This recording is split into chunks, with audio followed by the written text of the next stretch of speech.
we're going to come over to the wall, and I want us to kind of put these two things together, the footwork, the abdominal work, in something that will really stabilize the abductors. When I looked at you from the back side of the body, what I noticed for you is there is a definite rotation of the pelvis, yes, and a slight tilting. So anytime there's these rotations, tilts, or shifts, one of the best things that we can really do is to build stability in these muscles of the outer hips. And the really go-to poses for that are the one-legged standing poses. So we're going to use the wall. All right. So if you'll first come standing facing that direction, stand up with both feet on the block. And what we want, that's it. So we want these, I'm even going to, if you'll, yes. All right, so come up on the toes, and I'm going to even take this back block slightly back. Okay, now slowly lower the heels. There. So you can see here we've created a lot of open space where the arch of the feet, the arches of the feet are. Can you feel here that your feet are a little bit more clear about how they weight bear? Well, I'm not really. Okay. Not really. I feel like I'm really centered in my heels. Good. All my weight's in my heels. Good. I can't tell where I'm at on the front of my feet. Okay, great. That's sort of what I wanted to hear. Okay.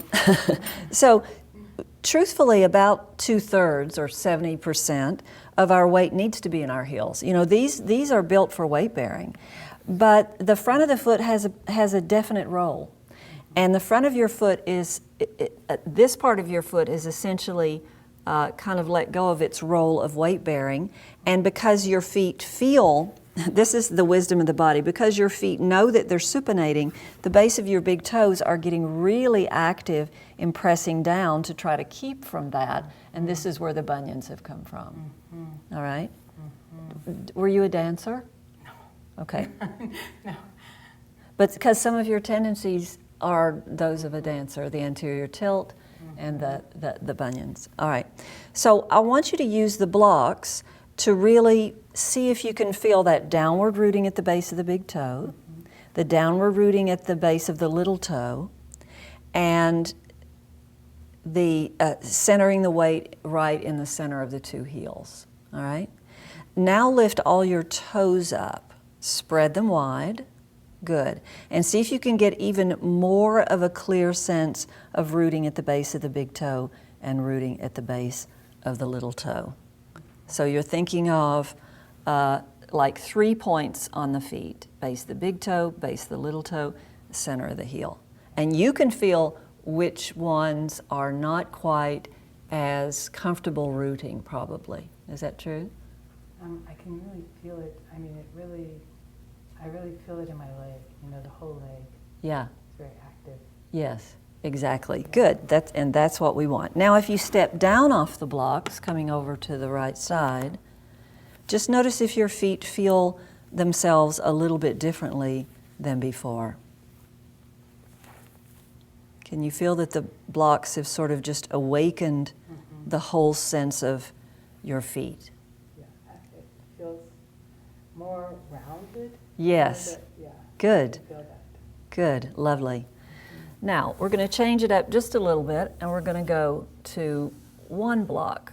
So if you stand up with this inner foot on the block, right on the edge, good, inner edge of the block, and yes, and we're going to let the right leg dangle. Now, I'll come around to your front side, and what you want to do here, as I'm going to be touching your pelvic points, is you want to, as best you can, keep the hip in line with the foot so that there's no sort of lifting or hiking up of this one.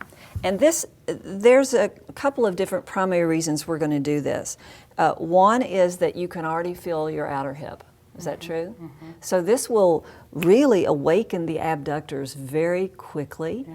On this side, you want to let this groin area soften and just let this leg swing. Just Completely let it go, like you're not controlling it.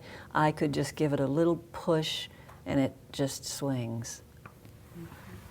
Good. And is that outer left hip getting a little bit tired? Okay, and then step down off the block to this side. Good. Yeah.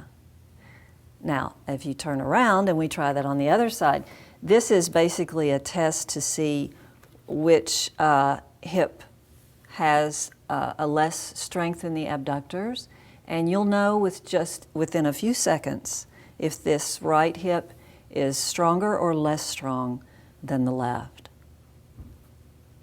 Can you already feel which one? Well, the right feels so much stronger. I mean, I just feel it. Well, I don't feel it in my abductors on the right side so much. Okay. Yeah. So what does that give you a little clue about that left hip? It's not as strong. And so would that give you any clue about your left knee? Yes. Okay, so let's come stepping down. All right. So then, my suggestion to you would be to use both blocks first, like we did, when you're working at the wall, just to get a real feeling of where are my feet rooting. Let me get that sense of a real sense of my feet and how they root, so that I'm coming a little bit out of this back heel and more into the inner heel. You see, in a supination, it's really the inner heel that loses its rooting. Yeah? And so the big toe tries to take over for that.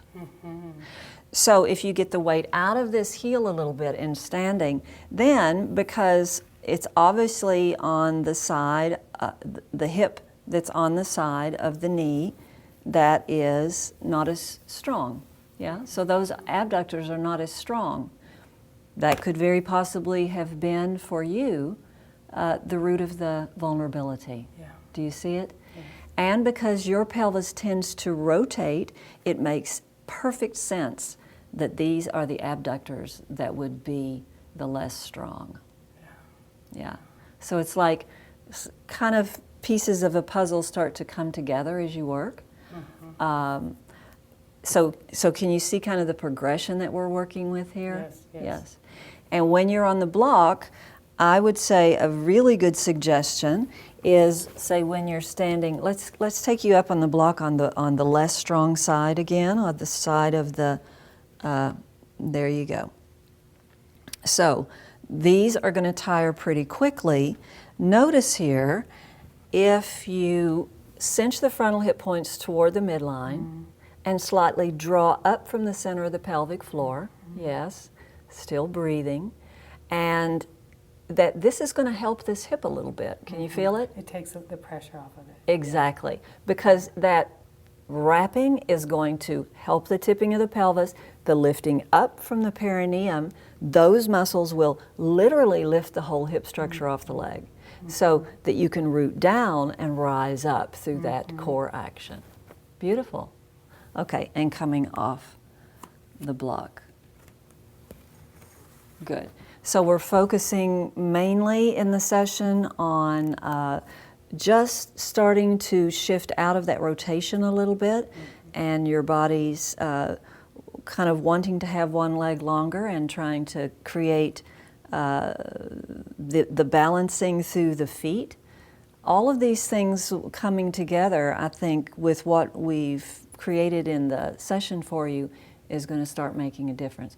But I'll be really interested to hear how it goes. You know. Yeah. Let's just go through it once more in our minds. Sometimes, so let's just have a seat and sometimes just kind of talk through it, if you want to just sit here with me. First of all, that just awareness of how do I use my feet? I'm not just reaching forward through the bones, but I'm drawing back. Yes?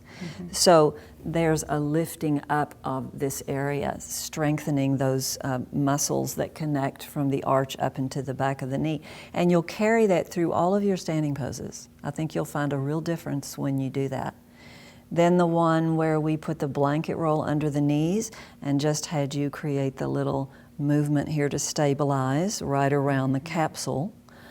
Then we had you lie down and really target the latitudinal muscles.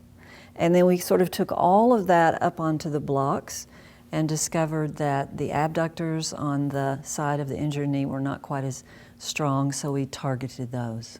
All right? Mm-hmm.